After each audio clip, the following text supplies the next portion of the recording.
The Ubaid period was a time before the rise of the Sumerians and creation of the first cities.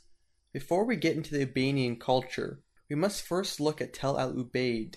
Tell al Ubaid was a site of a flourishing Sumerian town located along the Euphrates River, around 6 kilometers northwest of the large city of H.R. Hull, an English archaeologist, discovered Tell al Ubaid in 1918 and began basic excavations at the site the year after.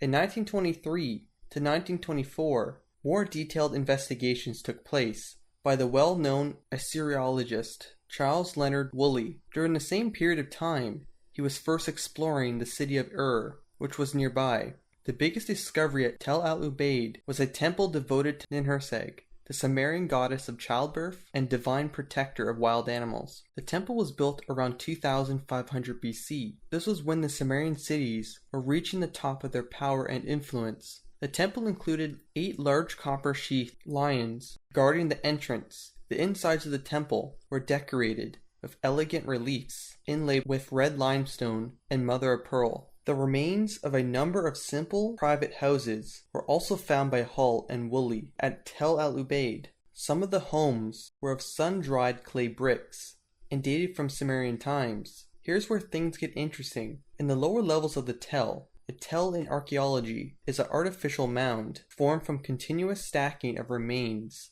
of people living on the same site for a period of time.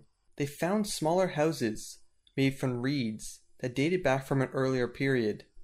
At the lowest levels of the site of Woolley found similar huts, along with primitive pottery. This led Woolley and his colleagues to conclude that the Sumerian culture came directly after a less developed culture, a culture that most likely made up the first people to settle and grow crops on the southern Mesopotamian plain. The archaeologists conceived the term Ubaidian, which was appropriate, as it was named from the site Tell al Ubaid to describe the newfound culture. The Ubaid period is a material culture, which is the physical aspect of culture in objects and architecture that surround people. Many scholars agree that the Ubaid period should be seen as a slice of the larger Chalcolithic period, lasted around 6000 to 3500 BC. The Chalcolithic period can also be seen as the copper-bronze-stone era of Mesopotamia, because it was a transitional period in which people were still using stone tools and weapons, but were also creating crude bronze and copper ones as well.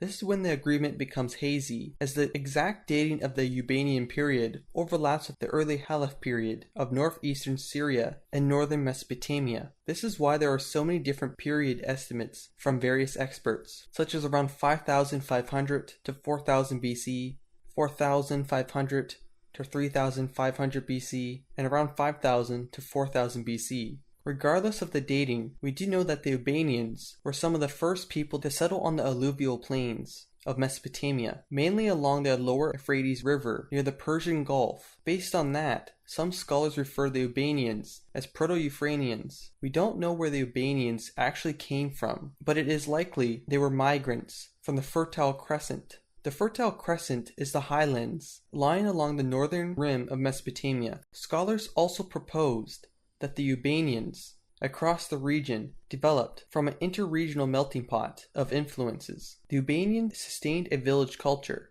This is apparent by the fact their settlements remained villages through the period. However, a few settlements did achieve populations of around 5,000 by 4000 BC, which classifies them as small towns. As for the phases of the Ubaid period, there are technically 6 phases, but these dates are not absolute, so keep that in mind.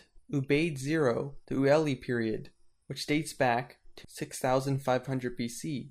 Ubaid 1, the Eridu style, which dates back to 5750 BC. Ubaid 2, the Hajj Muhammad style and period, from 5500 BC. Ubaid 3, the Tell al Ubaid style and period, which I talked about in the beginning of the video. This phase dates back to around 5300 BC. Ubaid 4, known as the Late Ubaid phase, from 5200 BC. And lastly, Ubaid 5, known as Terminal Ubaid, which begins around 4200 BC. When we look at Ubaidian agriculture, there has been very little botanical evidence recovered from the Ubaid sites, but there is an exception. Take the burnt house at Kanatepe in Turkey, dated between 6700 to 6400 BC, somewhere within the Ubaid 3-4 transitional periods. The fire that destroyed the house was unfortunate for the original owner, but it may have been a blessing for researchers, as the fire preserved nearly 70,000 specimens of charred plant material. Some of these plants that were recovered were dominated by Elmer wheat and 2-row hulled barley. There were also small amounts of common wheat, flax, lentil, and peas. The Ubaidians sustained themselves from growing crops and raising livestock like sheep, goats, and cattle. In the 1990s, the Ubaidians were considered to be a fairly egalitarian society, as social ranking was not very clear in any Ubaid site. But when we look at some of the decorative pottery in the early period and public architecture later on, we notice that doesn't seem to be true. Archaeologists have found evidence that supports the presence of elites even as early as Ubaid 0. By Ubaid 2 and 3, there was a change in labor from the decorated single pots to a focus on public architecture.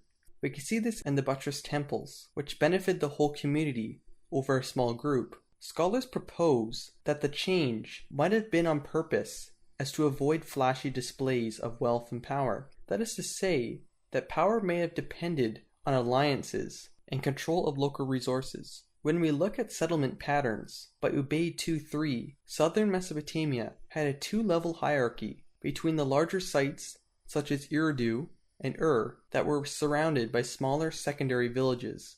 Let's talk artifacts. The Ubaid is defined by a small set of characteristics, with a huge degree of variation among regions. This is due to the regions having different social and environmental patterns. If we look at Ubaid pottery, it is high-fired buff body painted in black. The pottery went through 2 main stages. Bowls, cups, and figurines were highly decorated with hand-painted geometric patterns. Like I said before, the pottery became simpler over time, less decorated, and was more utilitarian. When we look at architecture, we can include freestanding 3-way houses with a T-shaped central hall. Public buildings are similar in construction and in size. Other artifacts include clay discs, bent clay nails, which were possibly used to grind clay, and let's not forget the famous cone-headed figurines that have exaggerated serpent-like features. Some trading goods include turquoise, lapis lazuli, and carnelian.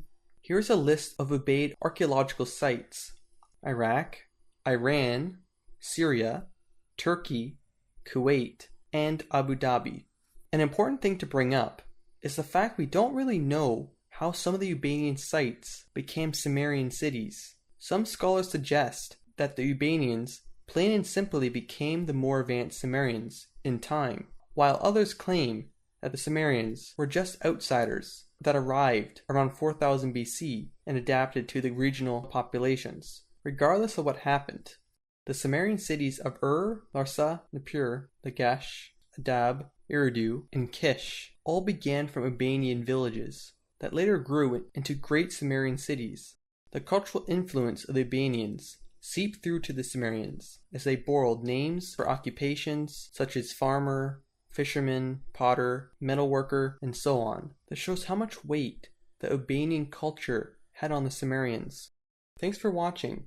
If you like the content, like and subscribe. If you have any questions for me, let me know in the comments section below, and I'll see you guys in the next video.